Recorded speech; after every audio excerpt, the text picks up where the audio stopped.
Hey nerds, welcome back to Nerd News. I'm Mr. Down now. Today, we're going to be talking about something a little different.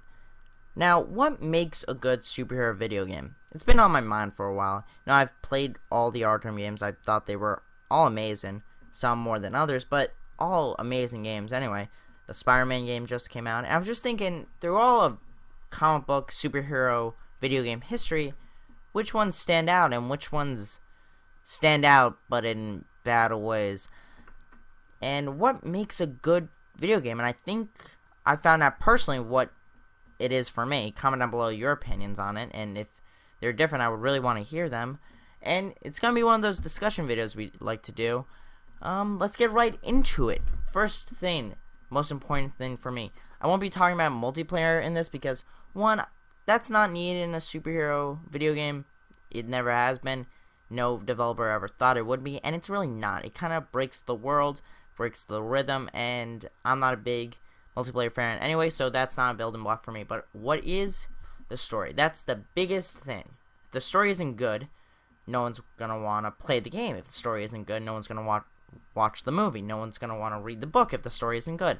That's the biggest thing. And gameplay in a video game. But this is definitely 50% of the game, the story. This is why people like me even read comics in the first place. Now, why do people read and watch different things? To get an original story. And that's the same for video games. You don't want a copy and pasted game for the video game. I don't want the clone saga of Spider-Man. I mean, who would? As a video game. No one wants Ultimate Volume 1 as the video game. Yes, it would be cool to experience that and play as that, but it'd be better if it was a unique story and just took tidbits and things from that. The reason why the Batman Arkham games are so good is because they're unique. That's the same reason why the Spider-Man PS4 game is good. I'm going to be talking a lot about those because those two series are the top tier superhero video games. Now, have you ever read a comic? Now, I'm sure it's happened sometimes, but not to a scale of this, where Joker has taken over the Arkham Asylum and prisoners that you've fought and you've hated for years and years are on the loose. Bane has escaped. Victor Zsasz has escaped. Killer Croc has escaped. All these villains that you fought are now free in this prison, and they're all attacking you at the same time. And what do? You could kill the Joker. At several points you could have killed the Joker, but you don't, for several reasons. Scarecrow's on the loose. People are on the loose. That's a unique story. You're trapped in this island with all your worst enemies with you. That's a unique story. That's a compelling story, and which I like. Spider-Man PS4. You're 23 years old. You're experienced Spider-Man. You're different. You're not Peter Parker. I mean, you are Peter Parker, but you're not Peter Parker who just got big. It's not an origin story. But you're experienced, you know what you're doing, you fought some of your greatest villains, but you're also seeing some origin stories of, I'm not going to spoil the game, but some of your greatest villains. You've already put Vulture away, you've already put Rhino away, but who else is out there lurking to fight you? You gotta fight Mr. Negative, you gotta fight the Sinister Six now. Some foes that you haven't experienced, but now that you are experienced, you gotta find out how to fight them in your own new way. And with the help from Miles Morales and Mary Jane, who are very key points in the story, and you are able to play as them. That's an engaging story.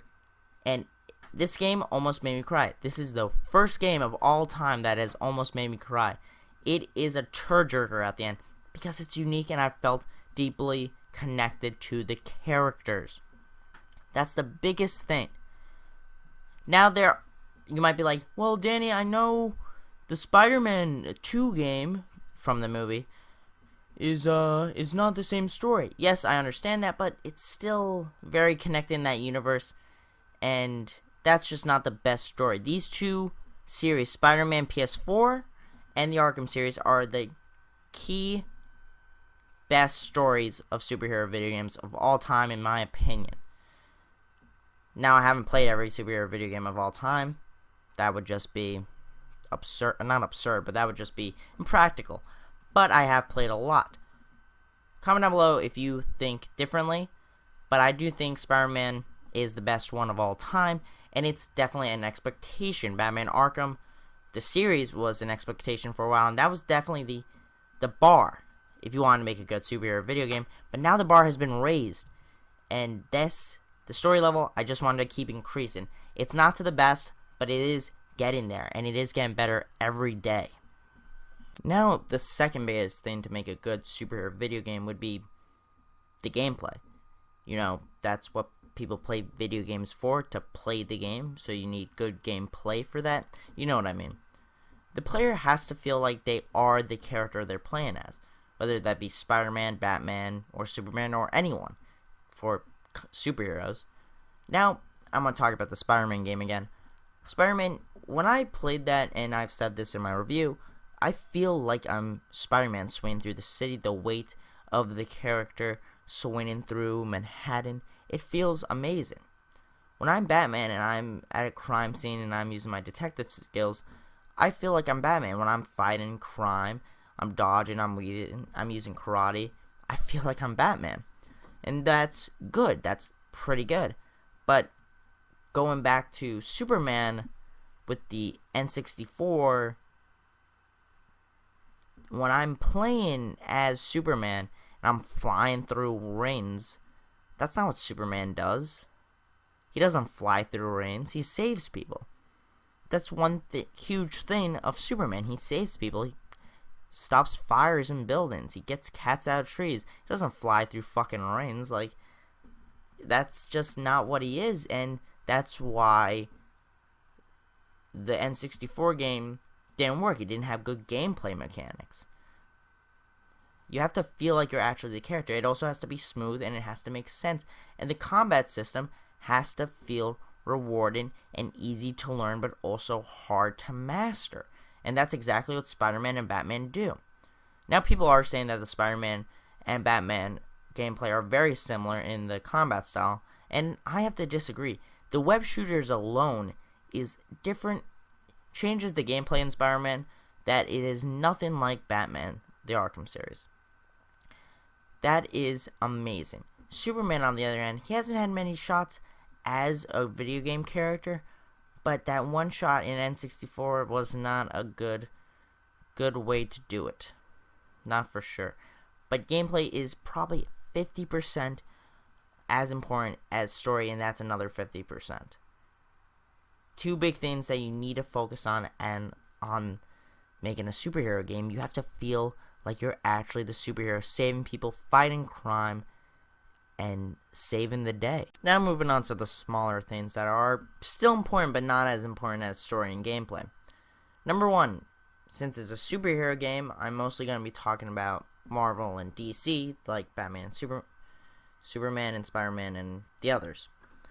But mostly Batman and Spider-Man, because those are the two main games right now. And yeah, basically, Easter eggs, that is a huge thing in these type of games. Comic fans love it if you put Easter eggs. It feels rewarding noticing that a little thing. In the Spider-Man games, there were 50 secret locations that you had to find on your own. You had the Rand Corporation. Hey, I know the Rand Corporation. That's the Iron Fist owns that company. Huh. Is that Avengers Tower? That looks sick. Oh, I noticed that you changed the charging bill in New York with a lockjaw from the Inhumans. That I like.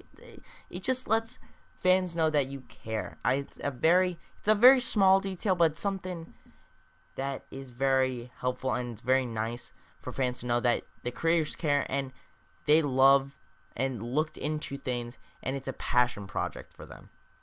This is a small thing, but it's so big and gets looked over a lot, and I really wish it didn't. And another thing is the Batman. My favorite thing in the Batman Arkham Asylum game, which is personally my favorite Batman Arkham game, is the videotapes, is the recording tapes. Recordings of the Joker, Victor Zsasz. Victor Zsasz, listen to that, is amazing. It's very creepy. Him calling everyone zombies because they're all dead, but they're not really dead. It's very creepy, but that's who he is in the comics, and it's nice to have a reference to that. It's a very small thing, but it's very big in a lot of comic fans' eyes. Now, I know these games aren't huge. I mean, they are a big thing for comic fans, but it's also nice to get fans who have never even heard of Batman or Spider-Man get to learn about these characters even more in depth, so these Easter eggs are big for them as well. And for the most important thing, not the most, but one of the most important things, villains. You have to have a good villain.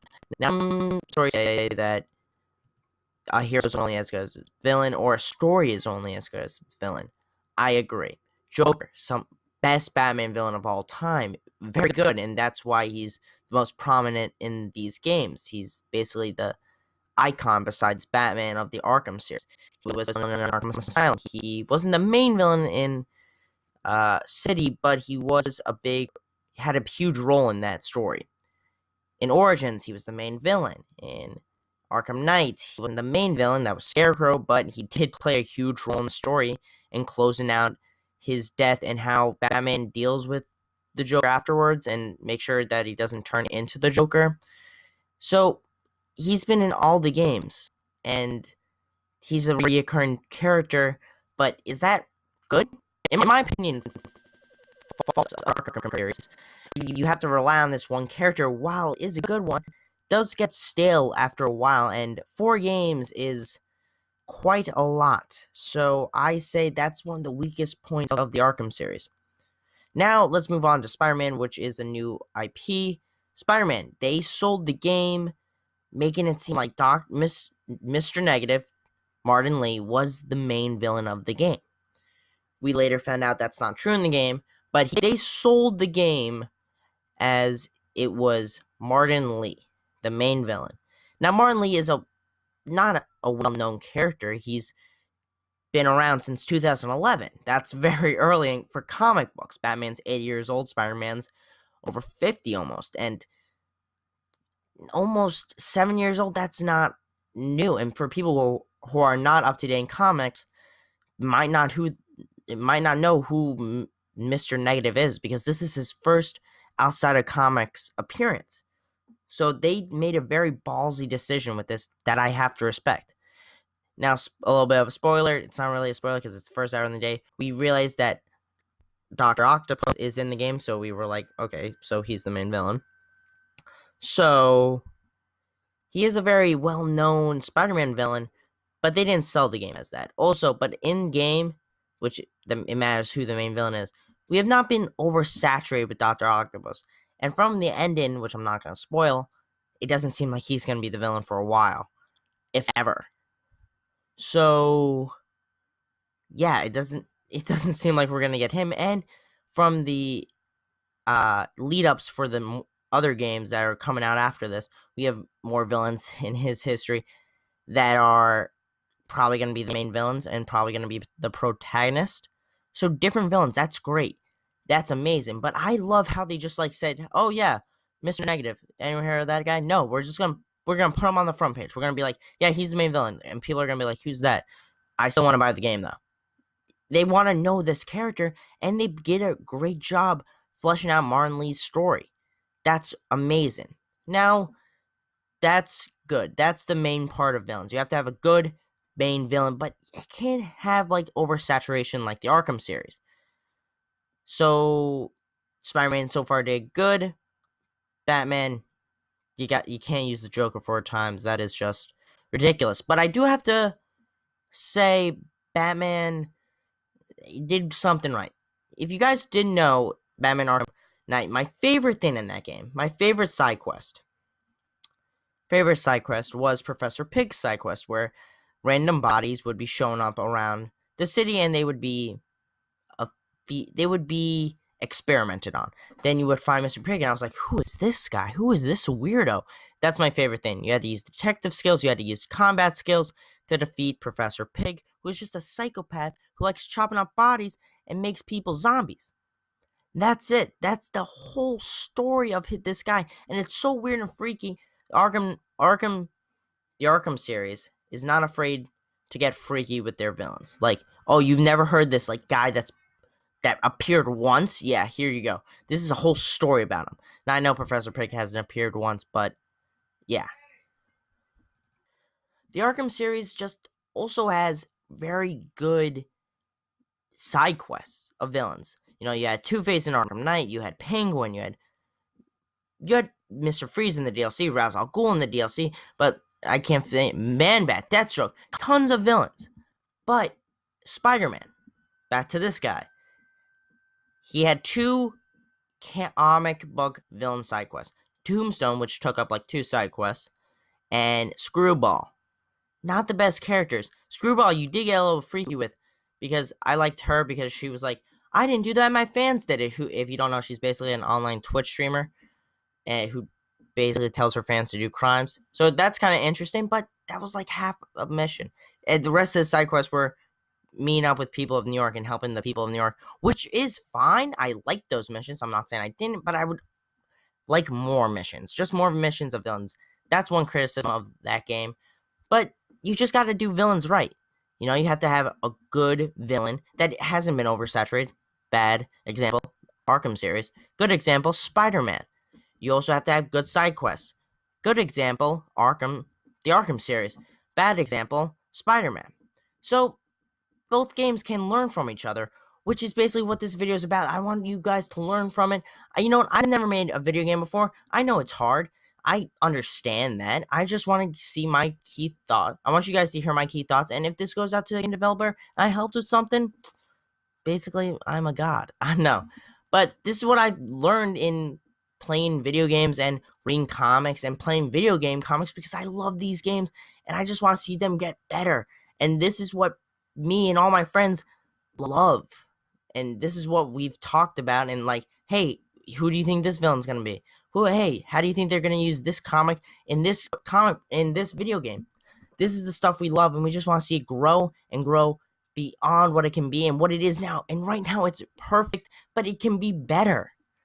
So that's what this video is all about. It's kind of a different video. We're not talking about the news. We're talking about my opinion, and we're talking about some, some discussion. Comment down below your thoughts if you do agree or you disagree. And if you want to add more, please comment down below. I would love to do a follow-up video if I do learn more information. And that's basically the end of the video. I hope you guys did enjoy it. I really liked making this one. This is one I really did like, and I'm going to be making more of these kind of videos, discussion videos, a little less new stuff coming to the channel. Remember to like, share, and subscribe. This is Nerd News. Sign off.